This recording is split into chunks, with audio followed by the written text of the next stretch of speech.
Voter তালিকায় বিশেষ নিবিড় সংশোধন প্রক্রিয়া শুরু। ৪ নভেম্বর কলকাতা টিভির কাছে এসআইআর ফর্ম।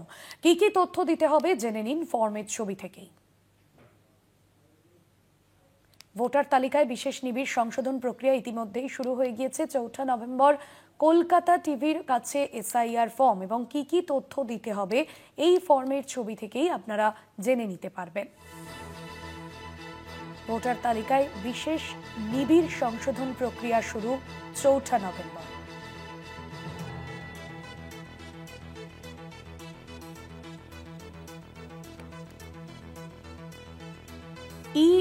নিউমারেশন যে ফর্ম, সেই ফর্ম ঠিক এইরকমই হতে পারে, এমনটাই কিন্তু আপনাদের সামনে সেই ছবি এক্সক্লুসিভ তুলে ধরলাম। আমার সঙ্গে রয়েছেন প্রতিনিধি সত্যসুন্দর ভট্টাচার্য। আর সত্যসুন্দর, এই ফর্মের ঠিক কি হতে পারে সেই বিষয়টা আমরা তুলে ধরলাম কলকাতা টিভিতে। ঠিক কি ফর্মে উল্লেখযোগ্য বিষয়গুলো থাকতে পারে, কি কি গুরুত্বপূর্ণ বিষয় সেখানে থাকবে যদি জানাও। দেখো, এই মুহূর্তে একেবারে আলোচনার সবচেয়ে যেটা জায়গা সেটা হলো ভোটারদের কাছে তারা তাদের ইনিউমারেশন ফর্মটা কি ধরনের হতে পারে, তাদের কি কি তথ্য সেখানে দিতে হবে, এই বিষয়টা কিন্তু সবচেয়ে আগ্রহের জায়গা এবং সবচেয়ে সেইখানেই কিন্তু সবচেয়ে আগ্রহ রয়েছে। তার কারণ আগামী 4 তারিখ থেকে, নভেম্বরের 4 তারিখ থেকে বাড়িতে বাড়িতে বিএলওরা যাবেন ভোটারদের কাছে, এনুমারেশন ফর্ম নিয়ে 2 কপি করে নিয়ে যাবেন। তার মধ্যে একটি তাদেরকে জমা দিতে হবে, দুটি তাদের নিজে হাতে সই করতে হবে এবং যে তথ্যগুলো দিতে হবে তার মধ্যে কিন্তু উল্লেখযোগ্য যে কিছু প্রিন্টেড থাকবে, প্রি প্রিন্টেড থাকবে। এরকম ভোটারের নাম, তার এপিক নাম্বার এবং তার ঠিকানা, এই 3টে বিষয় কিন্তু একেবারে প্রিন্টেড থাকবে। অর্থাৎ যে ভোটারের বাড়িতে বিএলও যাচ্ছেন সেই ভোটারের নাম, তার এপিক নম্বর এবং তার ঠিকানা সেখানে প্রিন্ট করা থাকবে। শুধু তাই নয়, তার এক্সিস্টিং যে তিনি বর্তমানে যে বিধানসভা কেন্দ্রের ভোটার, সেই বুথে যে বুথে তিনি ভোট দেন সেই বুথে তার ভোটার তালিকা অনুযায়ী তার সিরিয়াল নাম্বার, তার পার্ট নাম্বার এবং সেই বিধানসভার নাম, লোকসভার নাম, সেটাও প্রিন্ট থাকবে। সেই সঙ্গে একটি কিউআর কোড থাকবে ফর্মে এবং তাতে বর্তমান যা ছবি রয়েছে ভোটারের সেটাও কিন্তু থাকবে, এমনটাই কিন্তু উল্লেখ রয়েছে।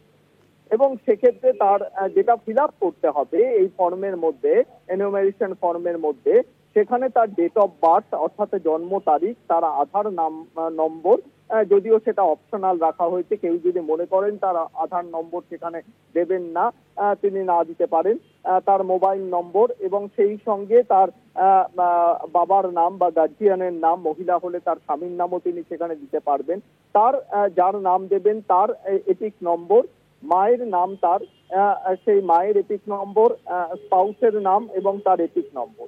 এবং এরপরেই আরেকটি জায়গা রয়েছে, সেখানে ডিটেলস দিতে হবে যে এর আগে যখন এসআইআর হয়েছিল, অর্থাৎ আমাদের রাজ্যের ক্ষেত্রে 2002-এ যে সেখানে তার ইলেক্টরের নাম অর্থাৎ ভোটারের নাম, তখন তার এপিক নাম্বার কি ছিল সেটাও সেখানে যদি সম্ভব হয় তার কাছে থেকে থাকে তাহলে সেটাও তিনি সেখানে উল্লেখ করবেন। যদি এক্ষেত্রে দেখা যায় যে কোনো ভোটারের নাম 2002-এর ভোটার তালিকায় নেই, খুব স্বাভাবিকভাবেই অনেকেরই তখন 18 বছর বয়স হবে, হয়তো ছিল না, সেক্ষেত্রে তার বাবার নাম বা তার মায়ের নাম সেখানে কিন্তু উল্লেখ করতে হবে। তার সঙ্গে রিলেশনশিপ কি রয়েছে সেটা উল্লেখ করতে হবে, জেলা উল্লেখ করতে হবে, রাজ্য উল্লেখ করতে হবে এবং সেখানে বিধানসভা ক্ষেত্র উল্লেখ করতে হবে। তখনকার ভোটার তালিকায় তার পার্ট নাম্বার কত ছিল, তার সিরিয়াল নাম্বার কত ছিল সেটা উল্লেখ করতে হবে। এবং একেবারে নিচে যেটা আছে এনুমারেশন ফর্মে যে ধরনের হতে চলেছে, তাতে সেই ভোটারের হাতের